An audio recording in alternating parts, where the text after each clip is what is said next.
Hermanos, vamos a tener nuestro estudio, el cual lleva por título Cristo, auténtico Mesías. Vamos a orar. Padre amoroso, Dios eterno, he aquí tu pueblo, Señor, reunido en este santo lugar, con el único propósito de rendirte honra y gloria a tu bendito nombre, Señor. Señor, vamos a abrir tu palabra. Esta palabra, Señor, que nos ilumina y nos da alimenta para el crecimiento de nuestra vida espiritual.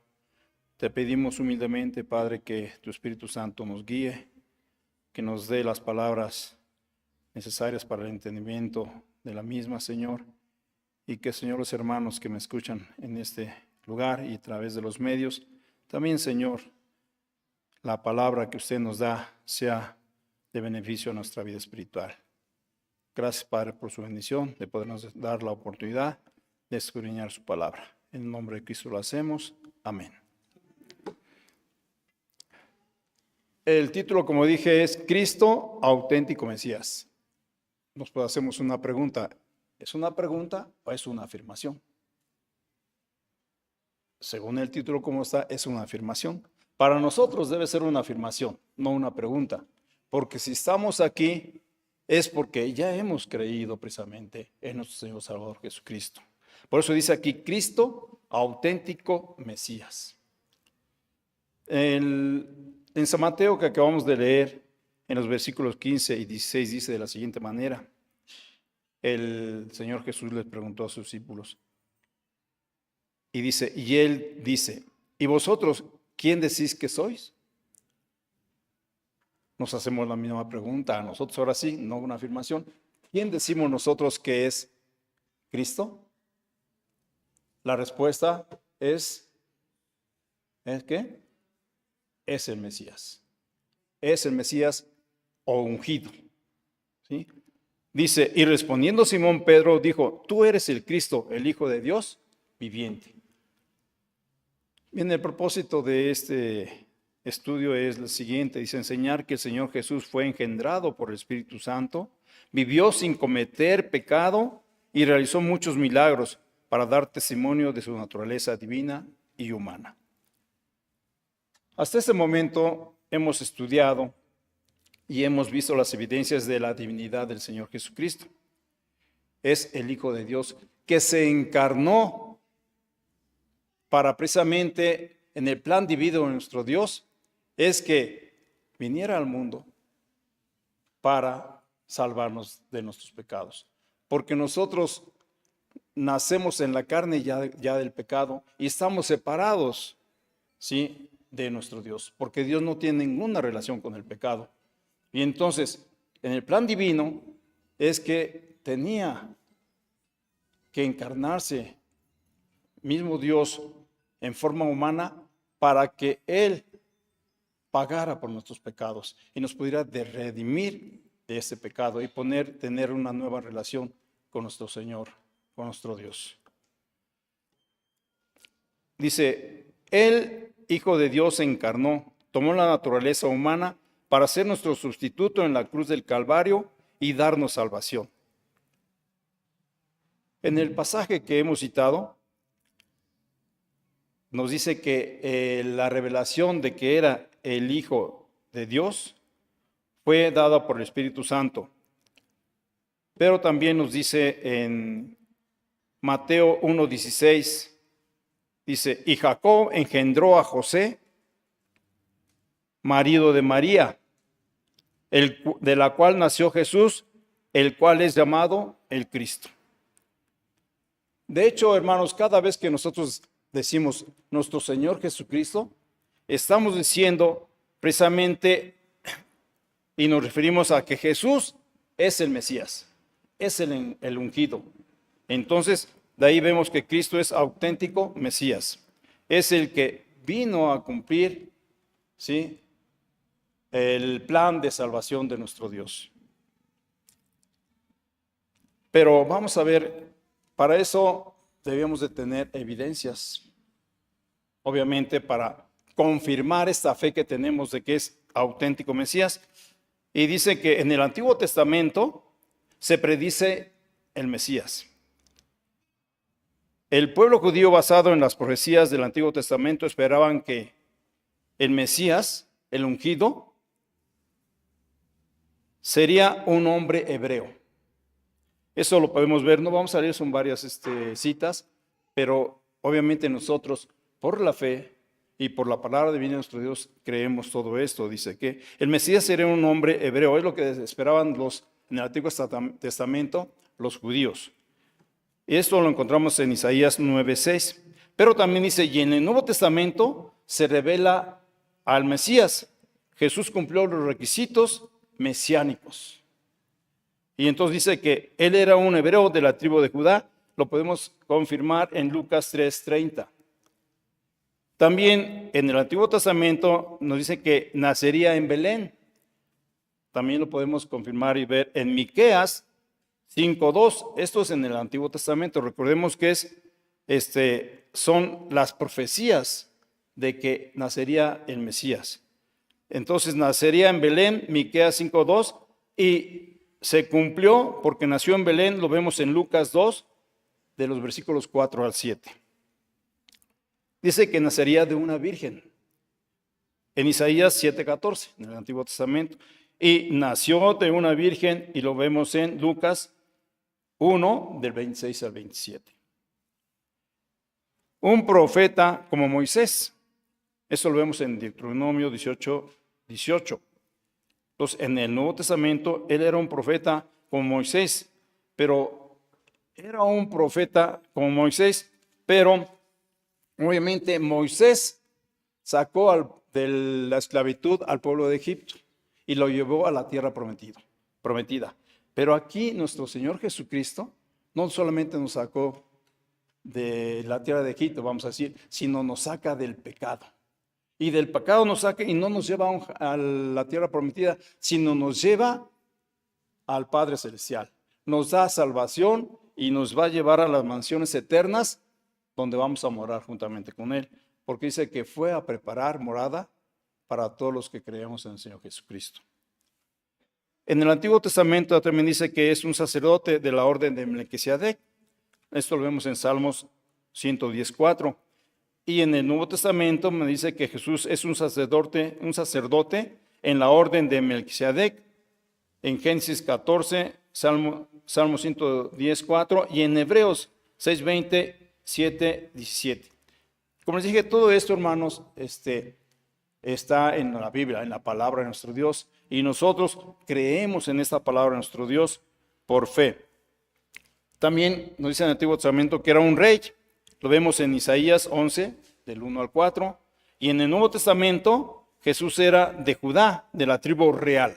Lo vimos en 1 Timoteo 6:15 y Apocalipsis 19:16, que inclusive se nombra que es el Rey de Reyes y Señor de Señores. También nos dice que es de la descendencia de David, el hijo de David, en el Antiguo Testamento. Y en el Nuevo Testamento, David se le llama Señor. Dice en Hebreos 7:14, Mateo 22:42, y aquí nos confirma que en esos pasajes que de la descendencia vino de David. Y también finalmente de todos conocidos, Isaías 53, donde nos narra precisamente cómo Jesucristo iba a sufrir. Iba a sufrir por nosotros. Él es santo, Él está sin pecado, pero debido a que el plan de salvación era que pagara el hombre por su pecado, vino Él como abogado por nosotros y vino a sufrir por nosotros. Y en Isaías 53 narramos cómo sufrió. Desprecios, maltrato físico, de tal forma que hasta en la cruz fue crucificado, donde solamente los malhechores eran crucificados. Era una muerte en una cruz, ¿sí? Donde el peor de los malhechores podía ser colgado ahí. Entonces fue crucificado. Y él era el siervo sufrido de Isaías 53. Con estas evidencias, hermanos, de que nuestro Señor Jesucristo en el Antiguo Testamento fue profetizado y cumplió los requisitos en el Nuevo Testamento, es que confirmamos que Cristo es el auténtico Mesías. Veamos qué nos dice en 2 de Corintios 5:7. Dice de la siguiente manera: porque por fe andamos, no por vista. Y Romanos 10:17. Luego la fe es por el oír y el oír por la palabra de Dios. ¿Por qué sacamos este texto a relucir? Porque, hermanos, los apóstoles vivieron con Jesucristo, con Él, anduvieron con Él, presenciaron los milagros de Jesús. Y entonces ellos, obviamente, creyeron por vista. ¿Sí? Es como nosotros, nuestra historia de México. ¿Alguien vivió en la época de la independencia? Pues no. Mas, sin embargo, los libros históricos nos dicen que Miguel Hidalgo es considerado el padre de la patria. Que Josefa Ortiz de Domínguez fue la que avisó que ya se habían enterado de que estaban rebelando para la independencia. También vemos como las leyes de reforma de Benito Juárez, también la revolución. Todo eso lo vemos a través de los libros de historia. Si eso lo creemos nosotros en lo secular, con más razón, nosotros vamos a creerlo, porque este libro no fue escrito por hombres, fue inspirado por el Espíritu Santo y lo escribieron los evangelios hombres, pero fue inspiración divina. En cambio, la historia, tanto nacional como internacional, todo lo creemos y es escrito por hombres, y lo creemos porque así nos va narrando la historia. Entonces, también estamos viendo la historia precisamente de Jesucristo, y esta historia está divinamente escrita en la palabra de nuestro Dios. Dice, pues regresando a nuestro propósito, aprenderemos que el Señor Jesús fue engendrado por el Espíritu Santo, vivió sin cometer pecado y realizó muchos milagros para dar testimonio de su naturaleza divina y humana. Ese era el propósito del estudio. Entonces era enseñar, pero vamos a aprender precisamente esto, de que el Señor Jesucristo, sí, nació del Espíritu Santo, fue sin pecado, sí, y vamos a ver punto por punto. Primero, hizo su entrada a este mundo de manera sobrenatural. Si algún hermano me quiere ayudar a leer en Mateo 1:18, por favor.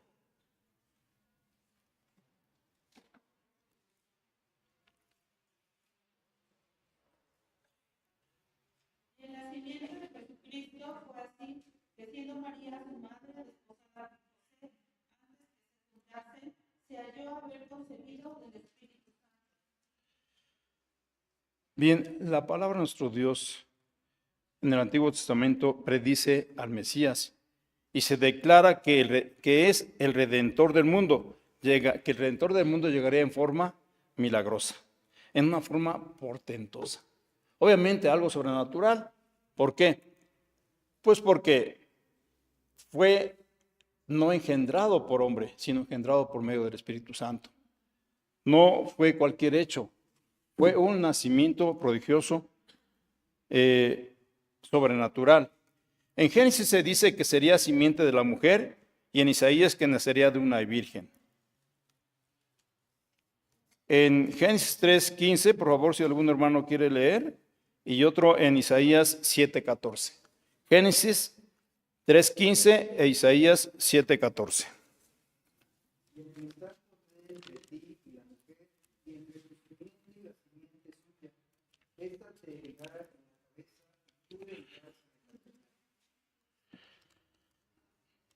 Esta te herirá en la cabeza y tú le herirás en el calcañar. Yo estuve viendo esta situación de cómo está en la cabeza y en el calcañar. El calcañar es la parte del pie trasero. La serpiente iba a mordernos, no puede alcanzar la cabeza, pero nuestro Señor Jesucristo iba a herir a la serpiente en la cabeza. Cuando se le golpea en la cabeza, la vez pasada nos dijo nuestro pastor, nuestro hermano, no recuerdo si fue el hermano de nuestro pastor, ¿cómo se llama? Perdón, Juan Francisco, o el hermano Juan Carlos, pero si a una serpiente se le golpea en la cabeza, la serpiente muere. Pero si lo golpeamos en el cuerpo, la serpiente se vuelve a restablecer, ¿sí? Entonces, Jesucristo iba a golpear a la serpiente, va a golpear a la serpiente en la cabeza, pero dice, y él nos iría a calcañar. Quiere decir que sigue ahí tratando de hacer daño al pueblo. Y en el calcañar quiere decir que donde alcanza a morder en los pies. Entonces ahí sigue presente en esa vida y sigue atacando a los hombres. Pero nosotros, hermanos, confiando en la promesa del Señor, que Él siempre va a estar con nosotros, no nos podrá hacer nada el enemigo de nosotros, porque tenemos a Jesucristo nuestro Salvador. Bien, en Isaías 7:14, ¿qué nos dice?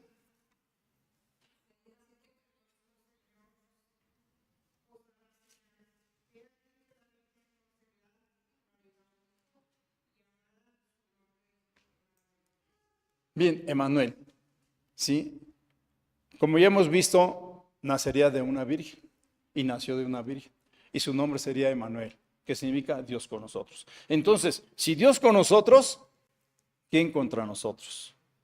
Entonces confiemos en esa promesa del Señor Jesucristo que nos dijo que Él siempre estaría con nosotros. Siempre que salimos o andamos, debemos confiar que el ángel del Señor nos proteja día con día, porque esta es una promesa del Señor y confiando en Él. En el Nuevo Testamento se revela al Mesías. Se nos enseña que el Señor Jesús fue engendrado del Espíritu Santo de una manera portentosa y sobrenatural en el vientre de una virgen. Podemos confiar en la veracidad de la relación de los relatos bíblicos porque son congruentes con los acontecimientos de la historia. San Juan nos dice que el Señor Jesucristo es el Hijo unigénito de Dios en San Juan 3:16. Es decir, que es engendrado del Padre. Esto significa que ha existido con las otras personajes de la divinidad, de la eternidad, por la eternidad. Podemos confiar en los evangelios porque ellos fueron escritos en épocas tempranas. Es decir, una vez que estaban los acontecimientos, casi inmediato fueron escritos. No tardaron en escribirse, sino casi de inmediato, vamos a ir en el primer siglo, a mediados del primer siglo, fueron escritos estos evangelios, y entonces por eso es que podemos creer precisamente en esta palabra. Dice, podemos confiar en los evangelios porque ellos fueron escritos en épocas tempranas, es decir, en la segunda mitad del primer siglo. Los evangelistas no escribieron mucho tiempo después, de manera que no se puede considerar que son relatos o mitos o leyendas, porque fue escrito casi de inmediato de los acontecimientos de nuestro Señor Jesucristo. Bien, esa es la primera parte, que vino a nacer de una forma milagrosa, sobrenatural. El segundo punto dice que fue sin pecado. Obviamente, nosotros los seres humanos nacemos de hombre y de mujer, y nacemos ya con el pecado original. O sea, la carne ya de por sí tiende a ser el pecado. Pero en este caso de nuestro Señor Jesucristo, nació de la Virgen María, humana, pero no nació del hombre, motivo por el cual nació del Espíritu Santo, motivo por el cual Él es santo, sin pecado como nosotros los humanos nacemos. Entonces aquí es una confirmación de cómo nuestro Señor Jesucristo es sin pecado. En Lucas 1:35, si alguien quiere leer, por favor, San Lucas 1:35.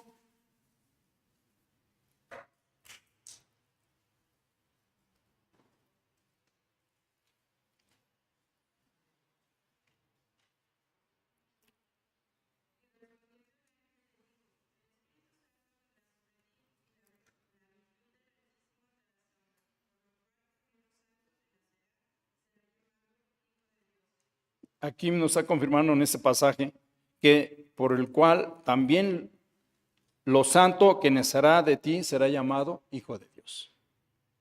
O sea, Él es santo. El Señor Jesús es llamado santo desde que fue anunciado. Porque aquí todavía no nacía. Dijo que lo que iban a hacer iba a ser santo y llamado Hijo de Dios. También tenemos testimonio del mismo Señor Jesucristo en San Juan 8:46. Si algún otro hermano de este otro lado me quiere apoyar con la lectura de San Juan 8:46.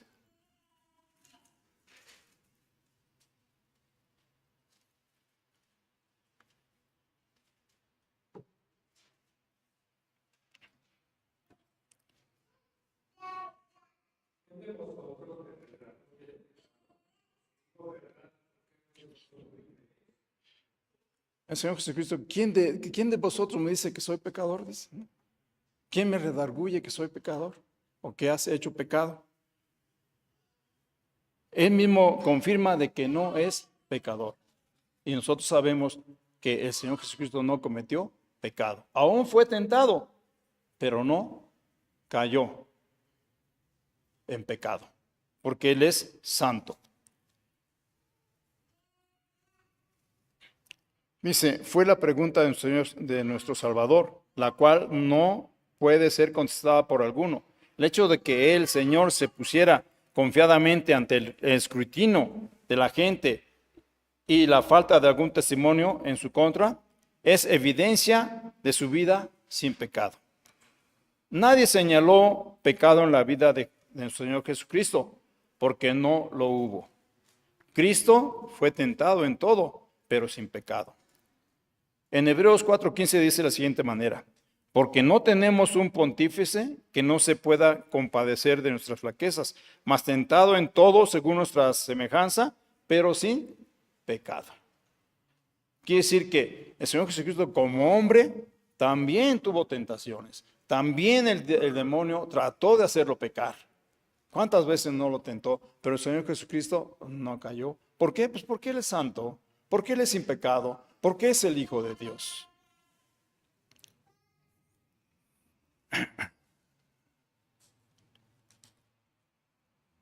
Los enemigos del Señor tampoco hallaron pecado en Jesucristo, aun cuanto trataron de señalarlo con acusaciones falsas.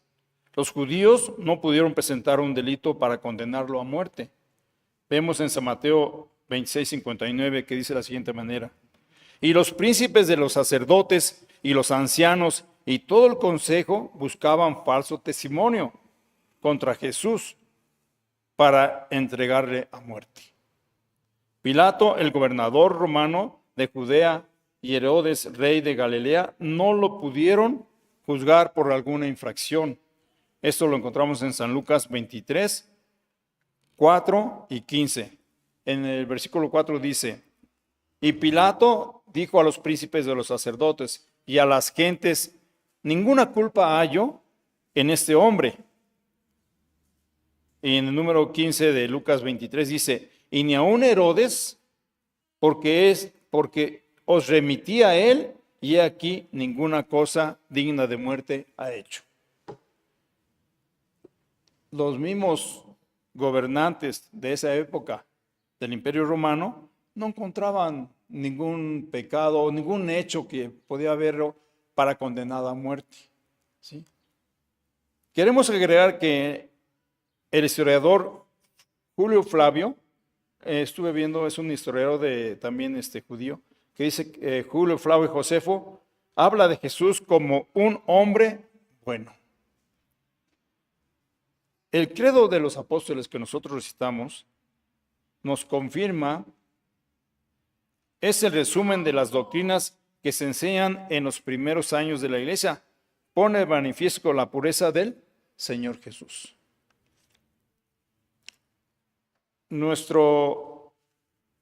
El credo de los apóstoles que nosotros recitamos y está en nuestros seminarios es como un resumen de nuestra fe. ¿Sí?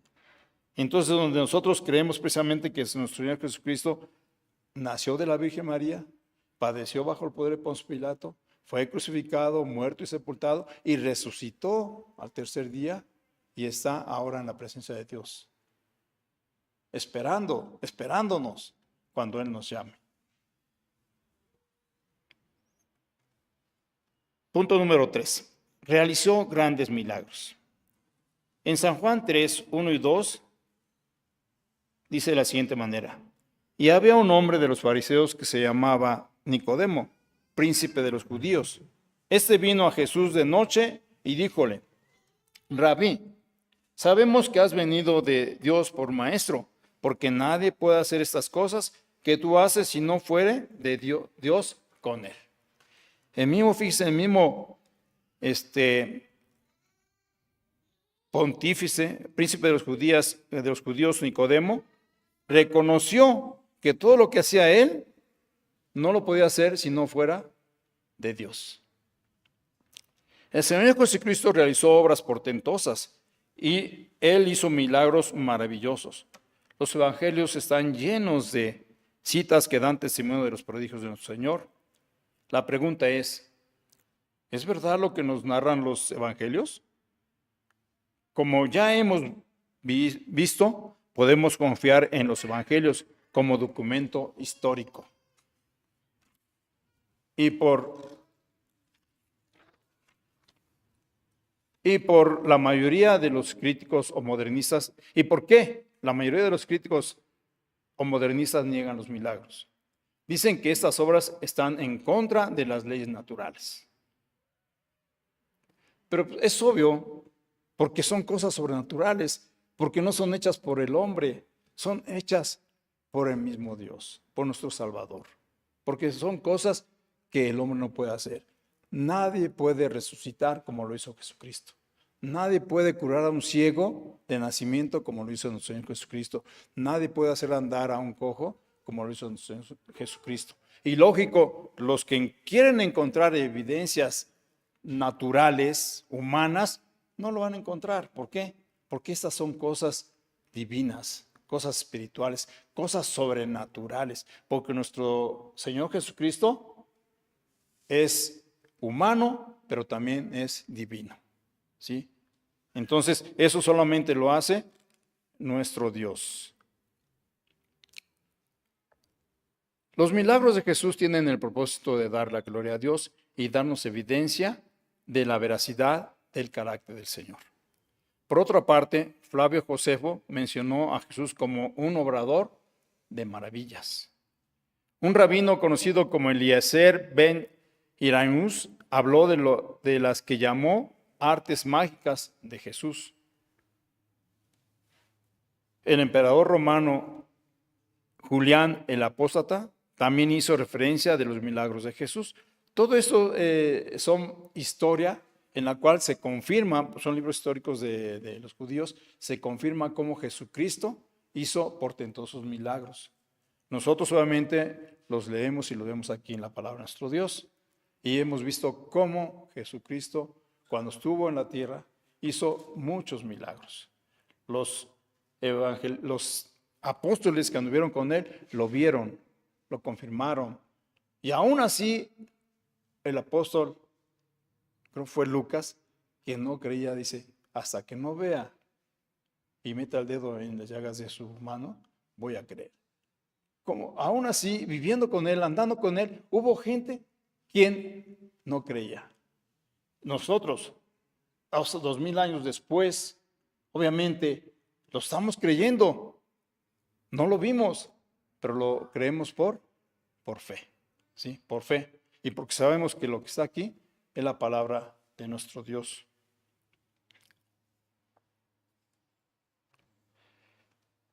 Para nosotros que creemos en Jesús como Señor y Salvador, la evidencia que Él es el auténtico Mesías es más convincente.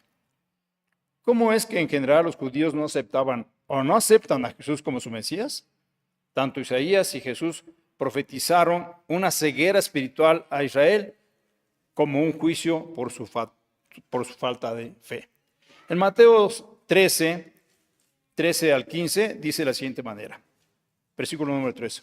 Por eso les habló por parábolas, porque viendo no ven y oyendo no oyen ni entienden. Versículo 14. De manera que se cumple en ellos la profecía de Isaías, que dice, de oído oiréis y no entenderéis. Y viendo veréis y no miraréis. Versículo 15. porque el corazón de este pueblo está engrosado, y de los oídos oyen pesadamente, y de sus ojos guiñan para que no vean de los ojos, y oigan de los oídos, y del corazón entiendan y se conviertan, y yo los sané. Esto quiere decir que los judíos, aún viendo la historia, los hechos portentosos de nuestro Señor Jesucristo, no quieren ver, no quieren oír. Pero el Señor Jesucristo le dice aquí, y del corazón entiendan. Quiere decir que va a seguir nuestro Señor Jesucristo enseñándoles para que el pueblo judío abra sus ojos y entiendan, y Él los va a sanar, los va a salvar. El punto número 4, que es la conclusión. Dice, amados hermanos, Jesucristo es el Hijo de Dios, el cual fue engendrado por el Espíritu Santo para tomar nuestra naturaleza humana y morir en nuestro lugar. El Señor vino al mundo de forma sobrenatural, sin pecado, y jamás cometió iniquidad. Él es santo. De esa manera lavó nuestros pecados con su sacrificio en la cruz. Cristo hizo y hace muchas maravillas. Ellos son testimonios de que Él es el Hijo de Dios. Jesucristo, nuestro bendito Salvador, hizo maravillas en aquella época. Sigue haciendo maravillas. ¿Cuáles son las maravillas? Que sigue abriendo sus brazos a todo aquel que en Él cree y le reciba y lo pueda ser su hijo, su discípulo, para que lo lleve a las mansiones eternas. No hay duda, Jesús es el Mesías prometido por el Padre. Finalmente, hermanos, quiero dejar estos versículos de 1 San Juan 5:1 y 4, que dice de la siguiente manera.